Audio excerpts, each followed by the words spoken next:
They say the fog in Silent Hill is a technical limitation, a clever trick by Team Silent to hide the horizon of a world the hardware couldn't yet render.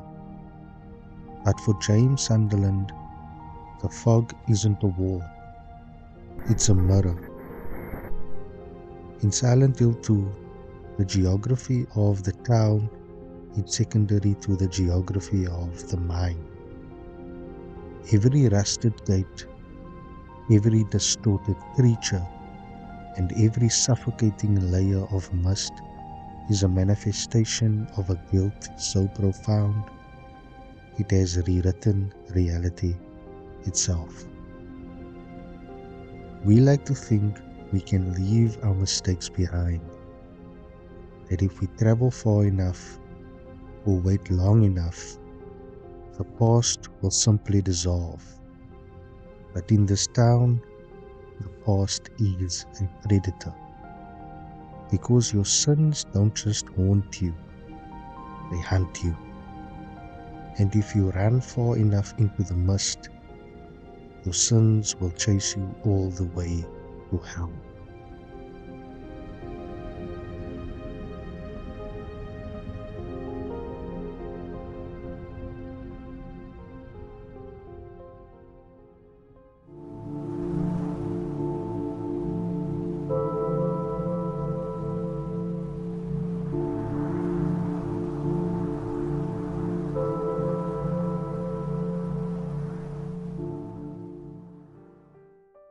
The release of Silent Hill 2 in September 2001 signaled a seismic shift in the survival horror landscape, a deliberate departure from the visceral pulp horror fiction of its contemporaries toward a sophisticated, psychologically driven framework.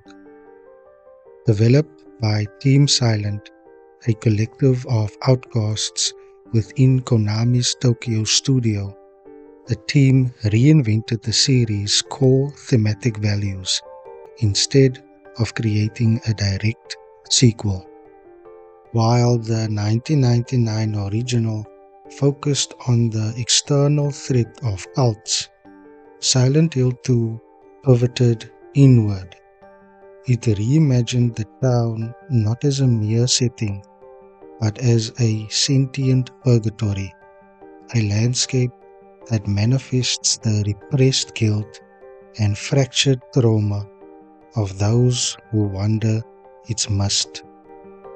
Born from corporate marginalization and shaped by the rigid constraints of its hardware, this project is a feat of both technical ingenuity and eclectic artistry.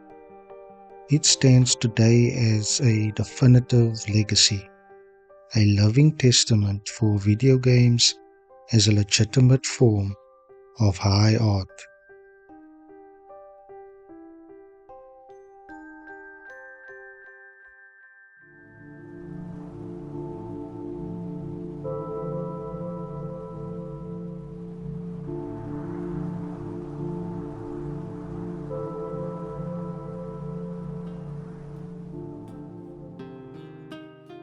Here's something people don't talk about enough when it comes to Silent Hill 2.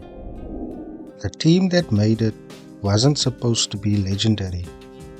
Back in the late 1990s, Konami wasn't an experimental playground. It wasn't some indie darling studio where weirdos got to run wild. It was a structured, corporate developer with clear priorities and major flagship titles. And the group that would later be known as Team Silent, they weren't the studio's elite. They were a mix of younger developers, creatives without a clear place, and staff who hadn't been absorbed in Konami's biggest projects. Not failures, but not the first choice either. They were talented people who couldn't cut it in the mainstream divisions, the ones who didn't fit in.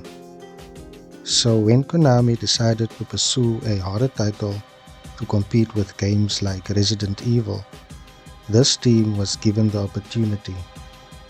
The expectations weren't sky high, and that made all the difference.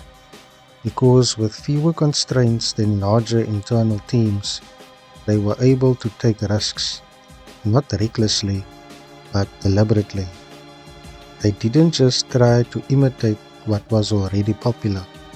They weren't chained to market trends or safe horror tropes. They leaned into their outsider status and created something that didn't look or feel like anything else on the market.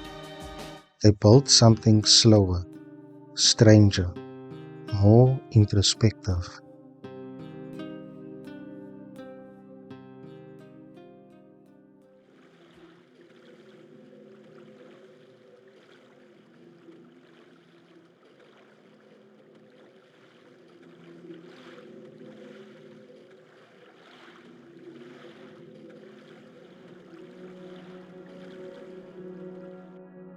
The first Silent Hill established that identity, but it was the sequel that would define it. For Silent Hill 2, the team expanded to about 50 people. They had to. The PlayStation 2 hardware demanded it. With more power came more ambition, and a chance to push their ideas even further. At the top was executive Gojo Kitao. Under him, producer Akihiro Imamura and director Masashi Shubuyama. These were the guys who gave the Misfits permission to tear down the architecture of horror and rebuild it. But the identity of Silent Hill 2 came from a handful of key voices. Scenario writer Hiroyuki Owaku shifted the focus inward. He created something called the Drama Program that fundamentally shifted the series. Instead of external threats or cult conspiracies, the horror became psychological, rooted in guilt, memory, and perception.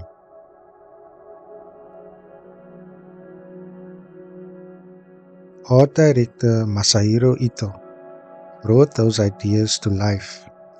He designed the monsters, but he didn't do zombies or ghosts.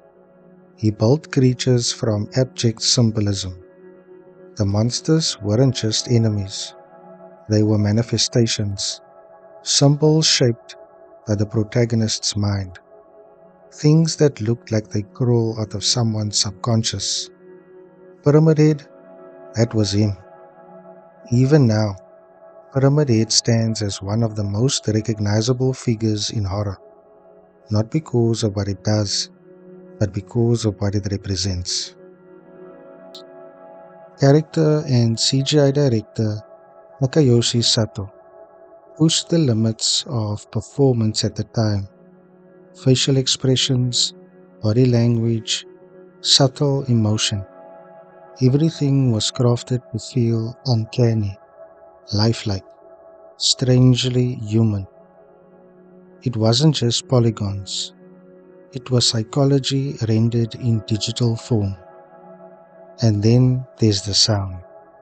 Composer Akira Yamaoka didn't rely on jump scares. He built atmosphere, fragile melodies, a slow creeping dread that sat in your chest, and long stretches of silence that let the tension breathe. Together these elements created something different. Not just horror, but unease.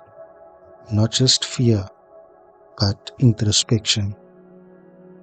And while Silent Hill 2 was influenced by films like Jacob's Ladder and the surreal storytelling of David Lynch's work, it didn't feel like a copy of anything.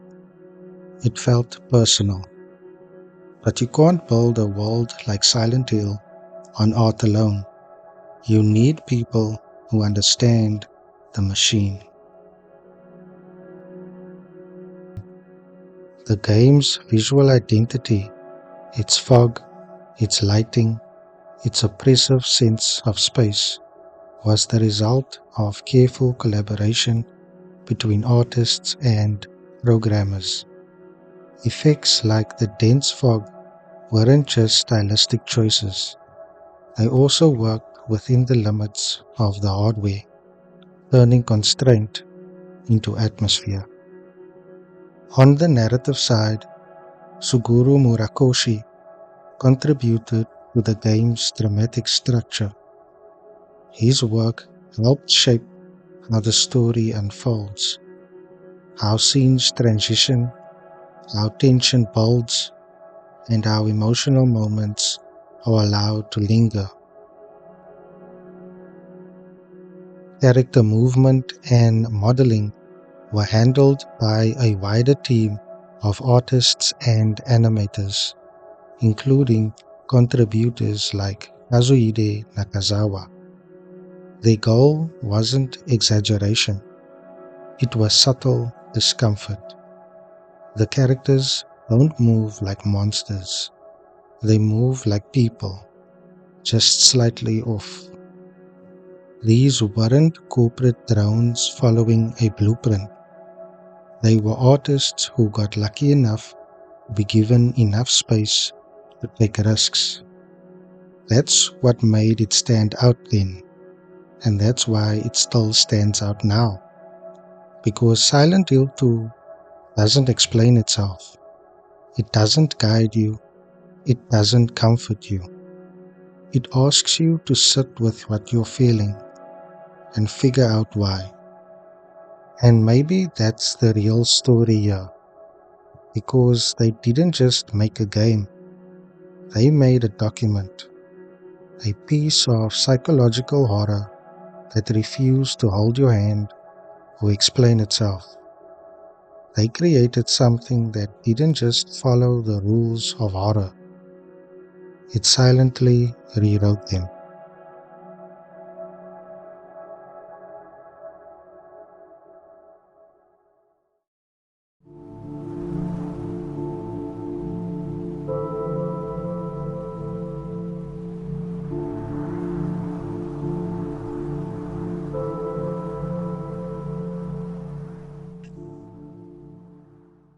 Here's what separates Silent Hill 2 from every other horror game of its era. The team didn't just play other games and say, let's do that, it's scarier. They went digging through literature, art, and film.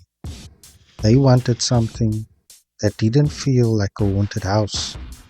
They wanted psychological drama, classical drama, the kind of story that sits in your chest and slowly rots inside of you. And to get there, they had to do research, real research, the kind most game developers in the late 90s weren't doing. Let's start with the big one, Fyodor Dostoevsky, Crime and Punishment, 1866. If you've read it, you will already see the connection. Raskolnikov is a man defined not by what happens to him, but by what he did. Same with James Sunderland. The whole game isn't about survival. It's about absolution. A conscience rotting under the weight of a crime the mind refuses to face. That's not survival horror. That's something else entirely. They pulled from other places too. Ray Bradbury's The Martian Chronicles gave them the feeling of an abandoned world, empty and echoing, like something used to live there and left. The Brothers Grimm showed up in the music box puzzles at the Lakeview Hotel. Fairy tale logic twisted into something darker. And then there's Ryu Murakami's Coin Locker Babies, contemporary Japanese literature. Really dark stuff. Themes of childhood trauma and neglect. You see it in Eddie, You'll see it in Angela. People broken long before they ever set foot in Silent Hill. It was through cinema they received the dream logic of David Lynch. Movies like Twin Peaks and Blue Velvet. The way characters talk like they're underwater. The sense that something horrible is hiding just beneath something beautiful. That's Silent Hill's DNA. But the biggest visual reference has to be Jacob's Ladder. The shifting realities, the monsters with vibrating heads, even James Sunderland's military jacket, that all came from one film. The art director Masahiro Ito wasn't pulling from fantasy art or monster magazines. He was looking at Francis Bacon. Bacon painted human forms that looked like they were screaming from the inside out. You can see it when you look at Bacon's 3 studies for figures at the base of a crucifixion. Those paintings don't appear as monsters. Rather, you see the distorted human form and the physical manifestation of inner agony. That's the Mandarin. That's the Fleshlip. That's every creature in Silent Hill 2. They're not monsters.